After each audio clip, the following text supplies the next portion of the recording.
এক প্রসূতির গর্ভাবস্থায় যমজ শিশুর মৃত্যুকে কেন্দ্র করে উত্তেজনা ছড়ালো বাঁকুড়ার বড়জোড়া সুপার স্পেশালিটি হাসপাতালে।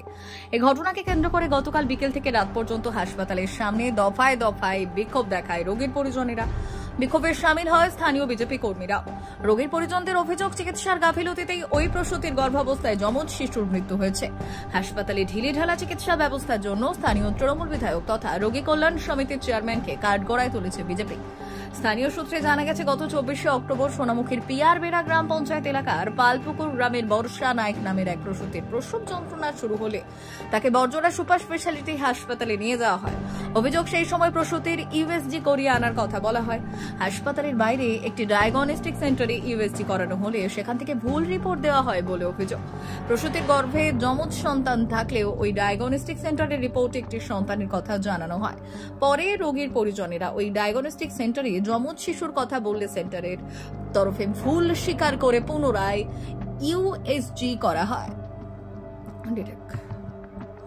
পরে রোগীর পরিজনেরা ওই ডায়াগনস্টিক সেন্টারে যমজ শিশুর কথা বললে সেন্টারের তরফে ভুল স্বীকার করে পুনরায় ইউএসজি করা হয়। সেই রিপোর্টের ভিত্তিতে হাসপাতালে চিকিৎসক প্রসূতি পরিজনদের জানান, প্রসবের এখনো 7 দিন দেরি আছে।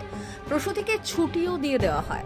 এরপর গতকাল ফের প্রসব যন্ত্রণা শুরু হতে প্রসূতিকে পুনরায় হাসপাতালে ভর্তি করা হলে ওই প্রসূতি পরপর 2টি মৃত শিশু কন্যা প্রসব করে। আর এরপরই রোগীর পরিজনেরা ক্ষোভে ফেটে পড়ে। তাদের অভিযোগ, একদিকে ডায়াগনস্টিক সেন্টারে ভুল ইউএসজি আর অন্যদিকে হাসপাতালে চিকিৎসকদের গাফিলতির কারণে গর্ভাবস্থাতে ওই 2 শিশুর মৃত্যু হয়েছে। এই ঘটনার জন্য হাসপাতালে চিকিৎসকদের কঠোর শাস্তির দাবি জানিয়েছে রোগীর পরিজনেরা। বিষয়টি নিয়ে হাসপাতাল কর্তৃপক্ষ মুখে কুলু পেটেছে। এদিকে হাসপাতালের অব্যবস্থা ও চিকিৎসার গাফিলতি বন্ধের দাবিতে গতকাল বিকেল থেকে প্রসূতির পরিজনদের বিক্ষোভে শামিল হয় স্থানীয় বিজেপি নেতা কর্মীরাও। বিজেপির দাবি, হাসপাতালে রোগী কল্যাণ সমিতির চেয়ারম্যান তথা স্থানীয় তৃণমূল বিধায়কের মদতেই হাসপাতাল জুড়ে এমন অব্যবস্থা চলছে। অভিযোগ উড়িয়ে স্থানীয় বিধায়ক অলোক মুখোপাধ্যায় বললেন, রোগী কল্যাণ সমিতির চেয়ারম্যান হলেও আমি তো আর চিকিৎসা করি না। বিজেপি এখন যাই হোক সরকারের বদনাম করতে উঠে পড়ে লেগেছে। যতদূর শুনেছি ওই প্রসূতির ইউএসজি বাইরে হয়েছিল। এখন কোন ক্ষেত্রে গাফিলতি হয়েছে তা নিশ্চয়ই তদন্ত করে দেখা হবে।